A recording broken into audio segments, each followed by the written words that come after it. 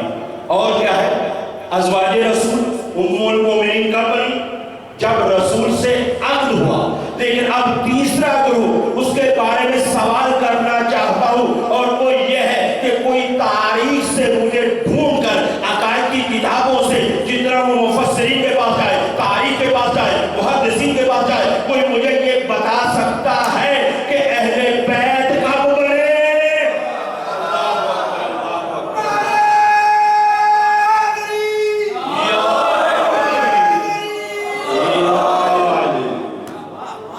یعنی بالکل پورا چیلنج ہے. آپ دیکھیے، غور کیجیے. ہم یہ کہنا چاہ رہے ہیں کوئی تاریخ بھائی لے کر آ جائے کہ جس میں یہ لکھا ہو کہ فلاں تاریخ کو یہ اہل بیت، فلاں تاریخ کو یہ اہل بیت بنے ہیں. اس سے پہلے اہل بیت نہیں تھے. ہم پہلے دونوں گروہوں کا احترام کرتے ہیں اپنی شرائط کے ساتھ. ہم اصحاب پیغمبر کا بھی احترام کرتے ہیں، ہم ازواج محمد کا بھی احترام کرتے ہیں، لیکن اہل بیت پیغمبر کا احترام کا مقام ہی کچھ اور ہے. اب دنیا میں دے کر ہمیں بتایا جائے اہل بیت پیغمبر کب بنے، تو جب ڈھونڈنے جاؤ گے تو تمہیں کوئی تاریخ نہیں ملے گی، کوئی کیلنڈر آپ کو نہیں بتائے گا. کیونکہ اس کی وجہ یہ ہے کہ یہ تب سے ہے جب سے رسول ہے.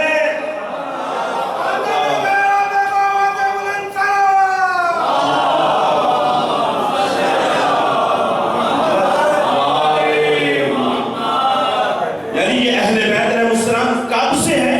جب سے رسول ہے. یہ میرا دعویٰ نہیں. آپ حدیث کسا پڑھتے ہیں، حدیث کسا کے کیا جملے؟ انہم منی وانا منہم. یہ نہیں کہا جا رہا کہ وہ مجھ سے ہیں فقط. عزیزو، یہ کہا جائے انہم منی وانا منہم، وہ مجھ سے ہیں اور میں ان سے ہوں. میں ان سے ہوں. اس چیز کے اوپر غور ہی نہیں لوگ کرتے. توجہ تو فرمائیں کہ میں ان سے ہوں کا مطلب کیا ہے؟ بھئی کوئی نواسا نانا سے ہوا کرتا ہے، کوئی بیٹی باپ کیا ہے کہ نانا نواسے سے نہیں ہوتا، باپ بیٹی سے نہیں ہوتا، تو پھر یہ کیا کہا جائے؟ یہ سمجھنے کی ضرورت ہے. اب یہ ہے کہ یہ لوگوں نے لکھا تو ہے، معتبر کتابوں کے اندر لکھا ہے، بہت اہم ترین، کیونکہ یہ حدیث کسا کا واقعہ ایک ایسا سب متفقن علیہ واقعہ ہے کہ جس کا کوئی انکار کر ہی نہیں سکتا. تو عزیزان گرامی، جب یہ کہا جا رہا ہے انہم منی وانا منہم، یہ مجھ سے ہے میں ان سے ہوں، تو اس کا مطلب یہ نہیں ہے کہ آپ دیکھیں. پھر میری طرف توجہ کریں گے تو میں بات کہنے جا رہا ہوں. میری ہر بندے پر نظر ہے، اور اگر میں نہیں دیکھ رہا ہوں بس ذہن میں یاد رکھے کہ وقت کا امام دیکھ رہا ہے. اب پھر بھی کوئی علی کی مجلس میں زبان خاموش ہے تو میرے مولا کچھ کہہ جائیں گے. عزیزان گرامی، اب یہاں پر توجہ تو کریں کہ یہاں پر دنیا تلاش کر رہی تھی کہ شاید پیغمبر اور اولاد اور کس طرح سے یہ ایک دوسرے سے ہو سکتے ہیں. اے عزیزو، یہ بات ان رشتوں کی ہے ہی نہیں. یہ بات ان رشتوں کی ہے ہی نہیں. یہ بات عالم انوار کی بات ہے. عالم انوار وہ مقام ہے جہاں پر نہ کوئی نانا ہے، نہ کوئی نواسا ہے، بلکہ نور الواحد ہے.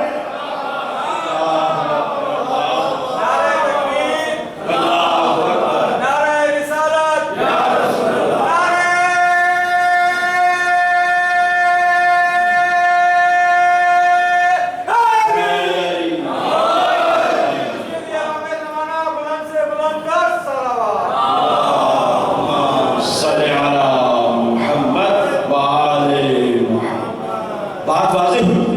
دنیا تلاش کر رہی تھی اسی جگہ پر. دیکھیں وہ بھی جو حدیث ہمارے یہاں بہت زیادہ مشہور ہے، محرم میں خصوصیت کے ساتھ پڑھی جاتی ہے، حسین منی و انا من حسین، کہ حسین مجھ سے اور میں حسین سے ہوں. عام طور پر آپ لوگوں نے سنا ہوگا ماشاءاللہ اہل مجلس حضرات تشریف فرما ہیں جاتے ہیں، عام طور پر یہی بیان کیا جاتا ہے نا کہ یہ ہے کہ ظاہر کہ مولا حسین علیہ السلام نانا سے ہے.